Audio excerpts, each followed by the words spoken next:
आऊज़ुबिल्लाहि मिनश्शैतानिर्रजीम बिस्मिल्लाहिर्रहमानिर्रहीम। अहकामे वज़ू के सिलसिले में हमारी गुफ्तगू जारी है। अब हम देखते हैं कि कौन कौन सी ऐसी चीज़ें हैं कि जिनके ऊपर हमारे वज़ू की वैलिडिटी डिपेंड करती है। सबसे पहली चीज़ है कि पानी जो है वो पाक हो, मुतलक हो और मुबाह हो। मुतलक का मतलब है कि पूरा का पूरा पानी हो, कंप्लीट वाटर, यानी ये मिक्स्ड ना हो किसी और चीज़ से, मसलन नींबू का शरबत ना हो या कोई और चीज़, या वाटरमेलन का जो जूस है, तो इसी तरह कोई और चीज़ की मिलावट पानी में ना हो, वो कंप्लीट पानी हो। और अगर मिलावट होती है तो पानी, फिर उस पानी से वज़ू जो है वो सही नहीं होगा।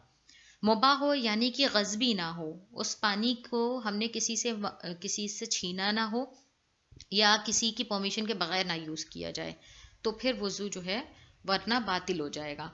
फिर है कि पानी का बर्तन मुबाह हो, यानी कि जिस पानी के बर्तन से वज़ू किया जा रहा है उसकी भी शर्त है कि वो भी गज़बी ना हो, और एहतियात वाजिब की बिना पर सोने और चांदी का ना हो। ठीक है, वो बर्तन किसी भी चीज़ का हो सकता है, मिट्टी का हो सकता है, लोहे का हो सकता है, लेकिन एहतियात वाजिब की बिना पर सोने और चांदी का बर्तन यूज़ करने की मुमानियत है। तो आजकल तो खैर पानी के बर्तन का इतना मसला नहीं रहता है, टैप से डायरेक्ट वज़ू करते हैं। बहरहाल अगर पानी के बर्तन को भी हम ले रहे हैं तो हमें इन चीज़ों का ख्याल रखना पड़ेगा। वज़ू की अज्ज़ा पाक हो, यानी कि अज़ाए वज़ू जो हैं, जैसे चेहरा है या मसा करने की जो अज्ज़ा हैं, मसलन पैर हैं, तो उन सब को जो है पाक होना चाहिए। अगर हमारे पैर पे नजासत लगी है तो हमें पहले उसको पाक करना पड़ेगा, और पाक करने के बाद ही हम वज़ू कर सकते हैं। पैर पे अगर नजासत है तो हम पाक करेंगे, उसको ड्राई करेंगे, तब वज़ू हमारा होगा। अदरवाइज़ उसको खुश्क भी होना क्योंकि ज़रूरी है ना, वरना वज़ू बातिल हो जाएगा। वज़ू और नमाज के लिए सफ़िशिएंट टाइम हो, ये भी एक शराइत में से है, क्योंकि अगर मसलन हमारे पास सफ़िशिएंट टाइम नहीं है, हमने अगर वज़ू किया तो हमारी नमाज क़ज़ा हो जाएगी। अगर ऐसा कोई सिचुएशन बनती है तो ऐसी सिचुएशन में वज़ू हमारा सही नहीं है, हमें तयम्मुम करना पड़ेगा ताकि हमारा जल्दी से हम तयम्मुम करके नमाज पढ़ें। अगर नमाज के लिए हमारे पास सफ़िशिएंट टाइम है कि हम वज़ू कर रहे हैं और फिर हमारी नमाज क़ज़ा नहीं होगी, तब हम जाके वज़ू करके नमाज पढ़ सकते हैं। तो ये भी एक कंडीशन है। फिर क़ुर्बत की नीयत से हो, नियत हमने ऑलरेडी डिस्कस की थी कि ये वाजिबात वज़ू में से है, यानी दिखावे के लिए, रियाकारी के लिए नियत ना हो। ठीक है, तो हमें ज़रूरी इस बात का ख्याल रखना है कि नियत जो है वो खालिस क़ुर्बतन इलल्लाह की हो। इसके अलावा तरतीब और मवालात पे भी डिस्कशन हो चुका है। तरतीब यानी कि स्टेप बाय स्टेप को, इस चीज़ को फॉलो करना है जो हमारा वज़ू का मेथड है। और मवालात यानी कि बिना किसी गैप के, ये नहीं कि हमने चेहरा धो लिया, अब हम बातें करने लगे किसी से खड़े होकर और बीच में काफ़ी गैप गुजर गया, तो फिर हमारा वज़ू वैलिड नहीं है। वज़ू खुद से करें, कोई दूसरा ना कराए, ये भी एक शराइत में से है कि हमको अपने हाथों से वज़ू करना है। ये नहीं कि कोई दूसरा अपने हाथों में पानी ले और हमारे चेहरे पे डाल दे, इस तरह से वज़ू नहीं होगा। पानी का इस्तेमाल उसके लिए मुज़िर ना हो, जो शख्स वज़ू कर रहा है उसके लिए पानी मुज़िर ना हो। मसलन नाउज़ बिल्लाह, खुदा ना करे किसी की आँखों की सर्जरी हुई है, या मसलन कोई ऐसी बीमारी है कि जिसमें पानी लगेगा तो बहुत बड़ा मसला हो जाएगा कि पानी से उसकी बीमारी को ज़्यादा नुकसान पहुँचेगा। तो ऐसी सूरत में इंसान को वज़ू नहीं करना है, उस पे वज़ू बातिल है और इनफैक्ट गुनाह भी पड़ता है। तो इंसान को क्या चाहिए कि वो तयम्मुम करे, ऐसी सिचुएशन के ही लिए तयम्मुम है। वज़ू की अज्जा पर कोई चीज़ पानी के लिए रुकावट ना बने, ये भी एक मैंडेटरी कंडीशन है कि मसलन कैसे किसी ने नेल पेंट वगैरह लगाया है, खातून ने, तो ऐसी सिचुएशन में वज़ू नहीं हो पाएगा। तो या किसी के कोई और पेंट वगैरह लग गया है, कहीं पर कोई पेंट गिर गया है, या कोई चिकनी क्रीम लगाई है वैसलीन टाइप की जिसकी कंसिस्टेंसी बहुत थिक होती है, या ऑयल लगा हुआ है मसलन बालों में, तो फिर ऐसी चीज़ें जो हैं जो आपकी स्किन को रुकावट बन रही है, पानी का एब्जॉर्प्शन होने में स्किन के सामने रुकावट बन रही है, तो ऐसी सिचुएशन में वज़ू बातिल हो जाएगा, वज़ू वैलिड नहीं रहेगा। बस एक चीज़ है कि पैरों में जो मसा करने की, क्योंकि वो जगह है वहाँ पे अगर हमारे नेल पेंट लगा है तो सिर्फ एक उंगली भी अगर पैरों में बची है तो हम एक उंगली से भी वहाँ पर मसा कर सकते हैं, उसका मसा हो जाएगा। लेकिन अगर हाथों में हमारे नेल पेंट किसी भी उंगली में लगा है, तो क्योंकि ये तो धोया जाता है, तो यहाँ पर अगर हाथों में नेल पेंट लगा है तो वज़ू वैलिड नहीं होगा। कुछ चीज़ें जो वज़ू को इनवैलिडेट कर देती हैं, यानी कि बातिल कर देती हैं, वो हैं यूरिनेशन, एक्सक्रीशन, पासिंग एयर जिसको हम रिया कहते हैं, डीप स्लीप जो कि इंसान की दिखाई देने वाली और सुनने वाली चीज़ को ख़त्म कर दे, यानी ना उसको दिखाई दे कुछ ना सुनाई दे, इतनी गहरी नींद होनी चाहिए। इंसेनिटी, इन अनकॉन्शियसनेस और इंटॉक्सिकेशन। इंटॉक्सिकेशन जो डॉक्टर मसलन कोई मेडिसिन ऐसी लगाते हैं कि इंसान सो रहा है, गुनूदगी के आलम में है, या खुदा ना करे किसी ने ऐसा कोई ड्रग्स वगैरह ले लिया है कि इंटॉक्सिकेट कर लिया हो उसको, तो कोई भी कंडीशन हो, मदहोशी और दीवानगी, ये सारी जो चीज़ें हैं ये वज़ू को बातिल कर देती हैं। हैज़, इस्तिहाज़ा और जनाबत, ये सारी चीज़ें भी वज़ू को बातिल कर देती हैं। अब ये कुछ चीज़ें हैं याद दहानी के लिए। मसलन वज़ू जो है वो कुछ मिसकंसेप्शन है कि इनसे वज़ू बातिल होता है, इन चीज़ों से, मसलन दौराने वज़ू टैप को बंद कर देने से। तो ऐसा बिल्कुल नहीं है, टैप को दौरानी वज़ू बंद कर देने से वज़ू बातिल नहीं होता। इनफैक्ट ज़रूरत है इस चीज़ की कि हम इस तरफ मुतवज्जे होना चाहिए कि टैप को बंद करें दौरान वज़ू। ऐसा ना हो कि हम वज़ू करते रह जाएं और पानी जो है वो बहता रह जाए, क्योंकि एक्सेस वाटर को वेस्ट करना बहरहाल शरीयत इजाज़त इसकी नहीं देती है। तो हम देखते हैं कि वज़ू में हम हमेशा सीधे हाथ में ही पानी लेते हैं, तो जैसे हम सीधे हाथ में पानी ले रहे हैं तो हम उल्टे हाथ से टैप को बंद कर सकते हैं, इसमें कोई प्रॉब्लम नहीं है। ये कन्फ्यूजन इस वजह से आया क्योंकि जब इंसान जो है अपने हाथों को धो लेता है उसके बाद जब टैप बंद करता है, तब लोग कहते हैं कि क्योंकि मसा करने के लिए शर्त है कि आपको पानी अलग से लेना नहीं है, तो टैप पे ऑलरेडी पानी लगा हुआ है, अब हम टैप को बंद करेंगे मसे से पहले तो फिर हमारे हाथ में वो पानी मिक्स हो जाएगा और इस वजह से हमारा वज़ू बातिल होगा। तो आप नौबत ही ऐसी ना आने दें, जैसे ही हमने हाथ में पानी लिया वैसे ही हम उल्टे हाथ से, हमारा फ्री रहता है उल्टा हाथ, हम उसी वक्त उसको टैप को बंद कर दें। तो ऐसे कोई इसमें वज़ू बातिल नहीं होगा, बल्कि ज़रूरत है इस तरफ मुतवज्जे होने की।